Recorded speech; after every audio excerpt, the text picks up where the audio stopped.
Hallelujah. Hallelujah. Hallelujah. Hallelujah. Hallelujah. Twongere tuzamura ibiganza hejuru. Asifiwe Yesu.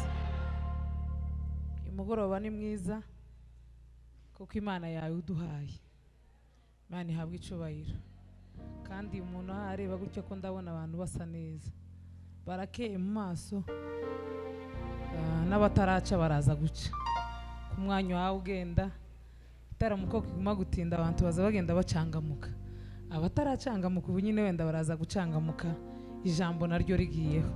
Ariko ko ndabareba gutya nkabona abantu baracangamutse bari mu bwiza bw'Imana. Hasifiwe. Turishimye cyane kuba hano hantu. Imana ihabwa icubahiro.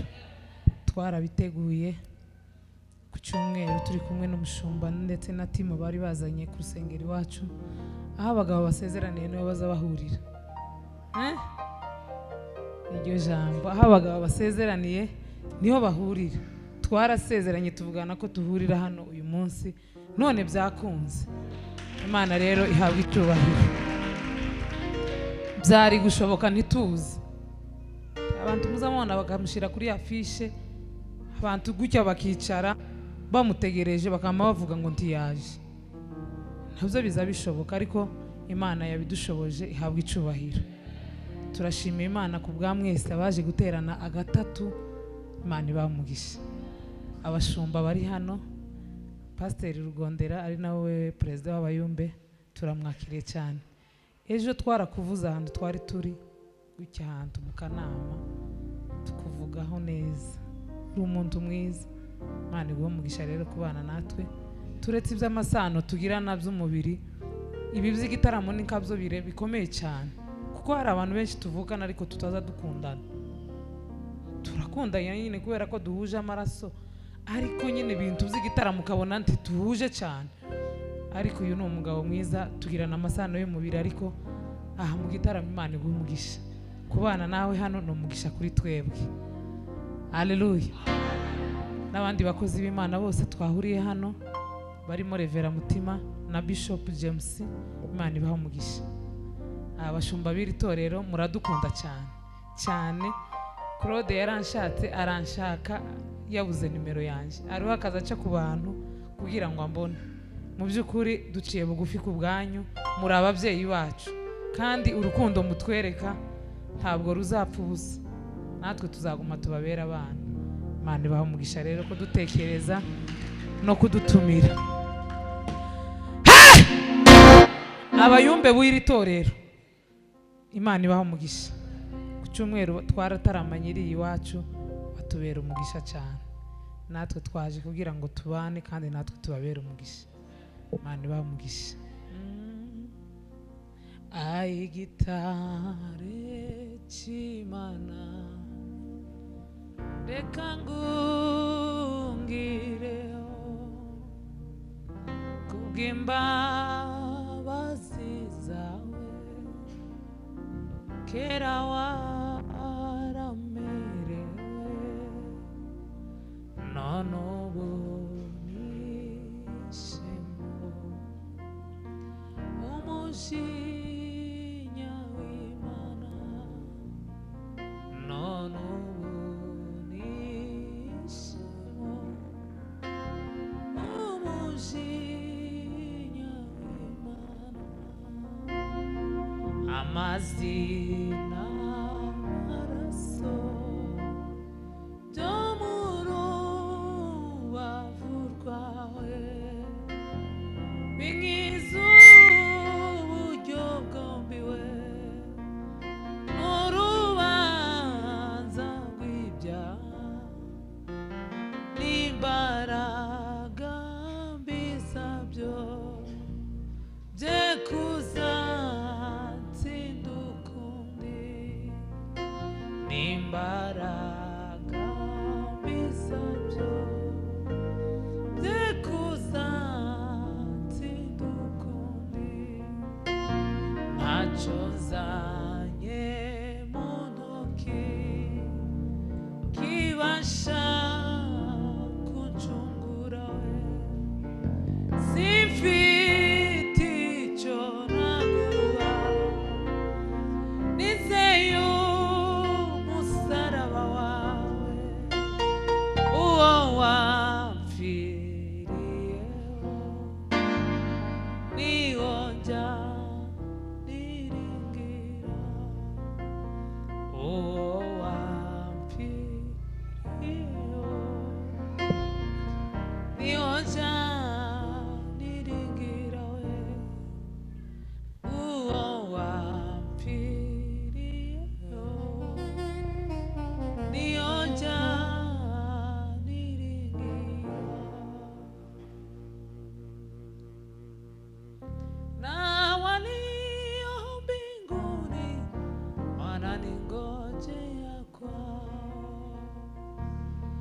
wataimba kabisa kunikaribisha kwao,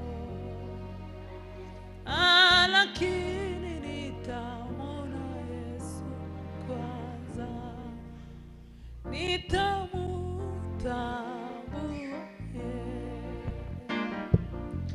na karibu ya Yesu nitakaa,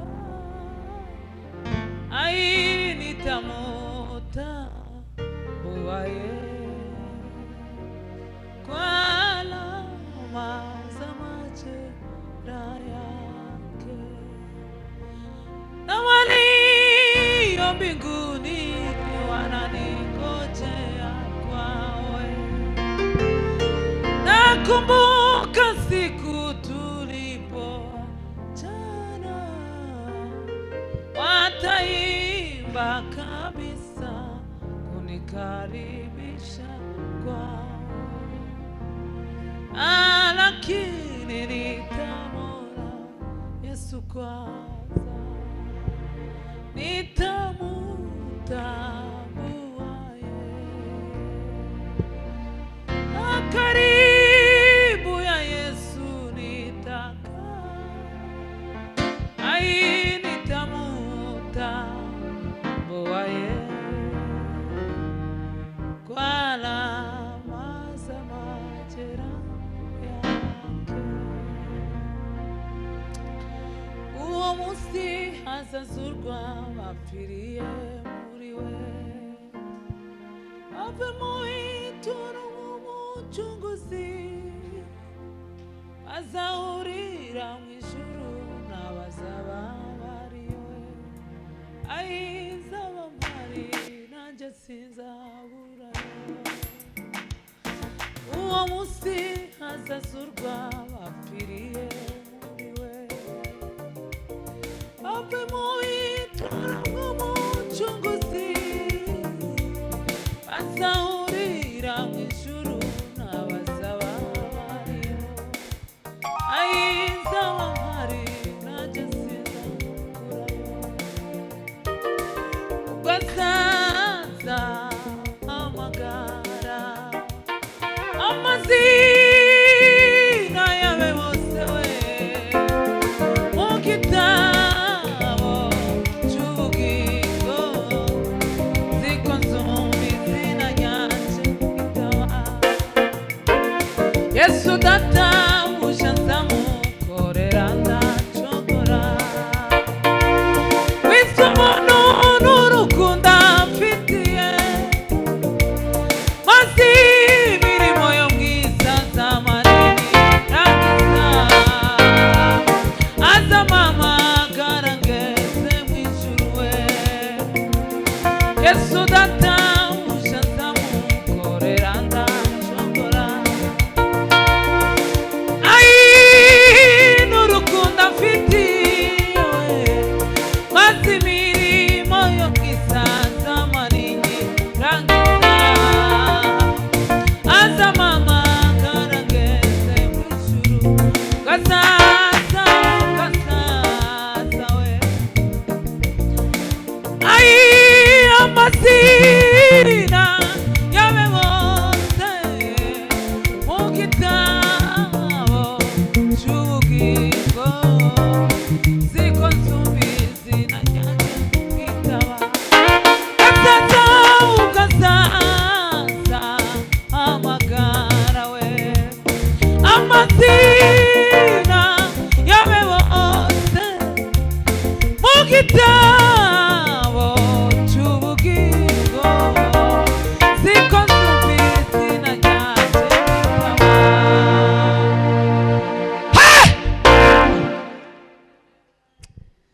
Imana y'ukuri komeza kunyobora, urancishe mu nzira yo gukora ibyo ushaka, nami kubabona ufite binteye ubwoba, nawe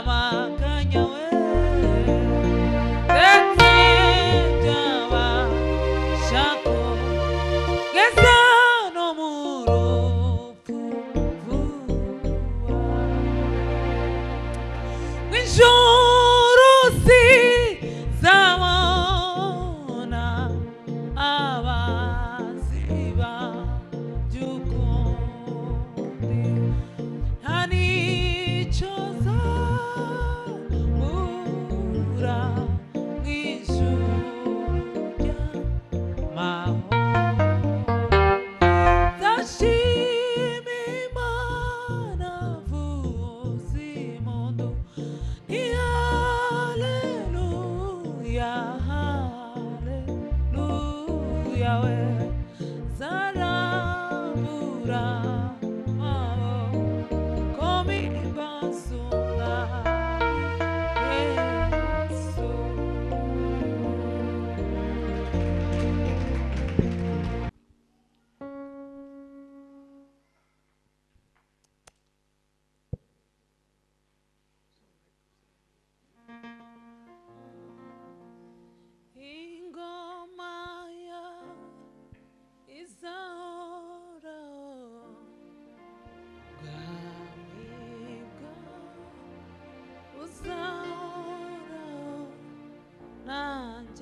tuzamura ibiganza hejuru nanjye zibe mahema yawe biye n'ibihe bidashira nanjye zibera nanjye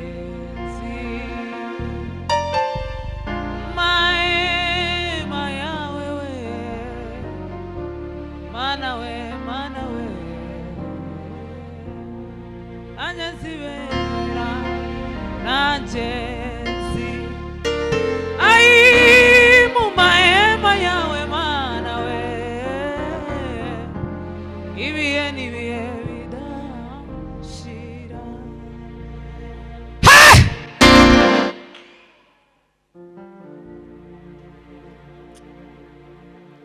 Satani yateyeyo ibintu birashira bana be bose umubiri uragwara komeza kwihangana ntiyaretse Imana ye Satani yateyeyo ibintu bye birashira bana be bose barapfa we umubiri uragwara komeza kwihangana we yobu ntiyaretse Imana ye Satani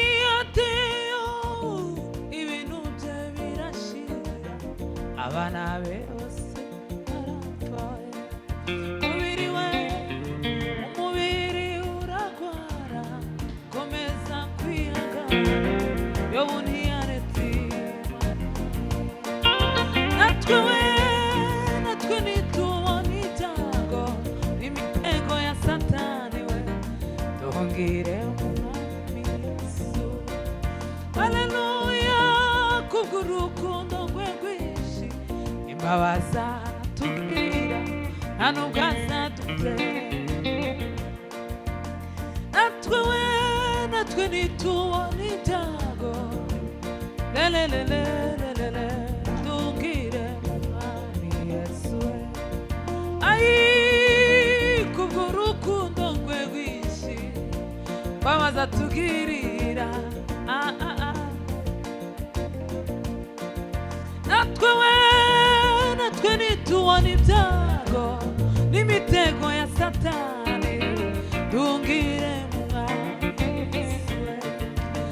Ai kubw'urukundo rwe rwinshi imbabazi ziwe nyinshi nta nubwo azadutera.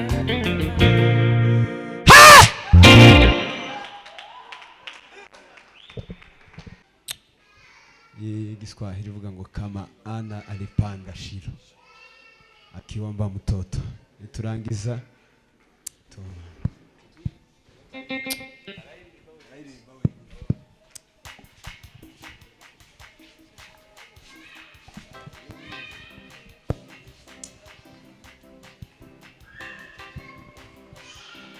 Mama alipanda shilo ili aombe Mungu ampe mtoto. Kuitwa kwa Samueli mwana wa Elukana kulitokana na mama yake Ana.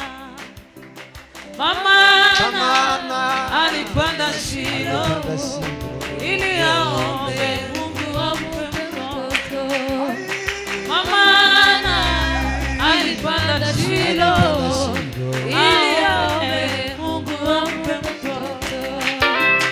Mama alipanda shilo ili aombe Mungu ampe mtoto. Kuitwa kwa mwana wa Elukana kulitokana na mama yake Ana. Mama alipanda shilo ili aombe Mungu ampe mtoto. Mama alipanda shilo ili aombe Mungu ampe mtoto. Mama alipanda shilo ili aombe Mungu ampe mtoto.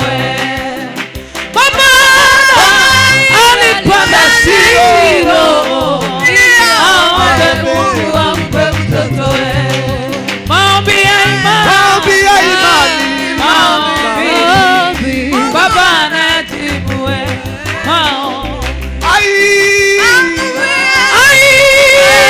maombi Baba anayajibu maombi ya imani, maombi Baba anayajibu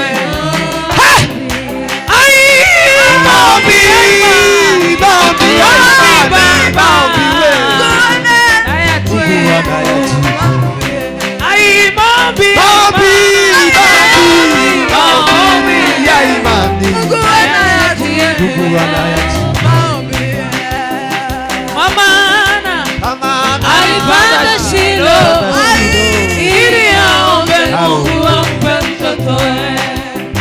Mama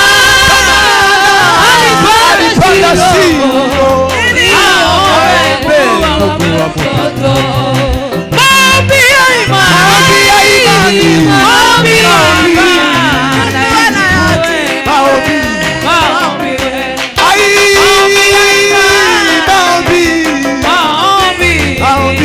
Baba anayajibu, Mungu anayajibu.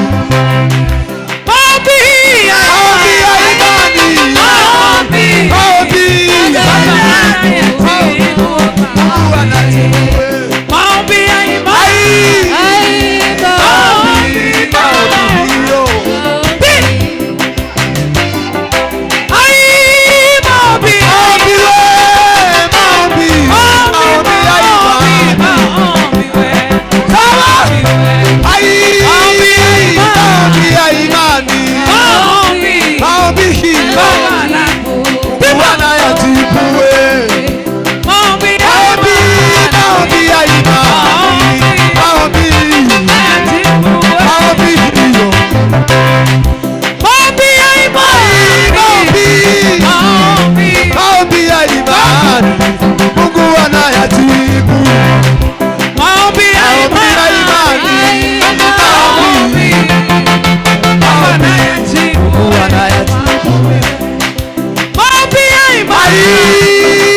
Maombi Baba, Mungu anayajibu.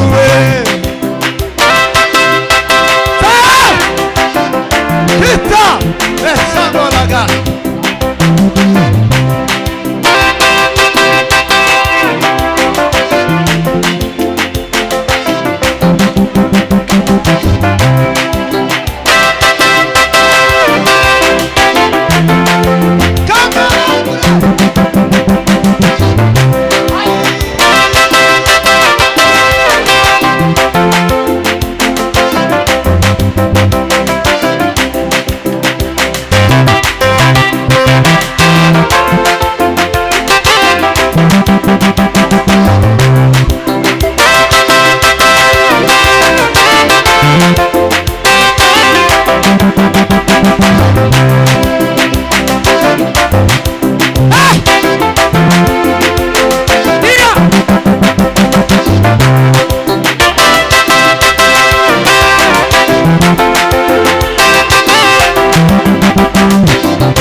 Twaje gutarama nicyo cyatuzanye twebwe Yego. Twazinduwe no gutarama. Yego. Kandi revera yabivuze nabiraranye ndabyambarira ndabivyukana kujya umuntu azabyuka afite programme yo kuja mu bukwe ukitegura ugapanga ibintu byose niko ibintu byiwanje byari bipanze kubera igitaramo. Rero gutaramira ku cyumweru twarataramye tuja mu kirere n'ubu niyo turi none tugiye kuvuga ngo maombi ya imani. Uyu mugoroba ubwira ikintu cyakugoye ngo maombi ya imani Baba anajibu. Subira ucurange. Mama ana alipanda shile aombe mtoto kama alipanda shile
Bwana Yesu asifiwe.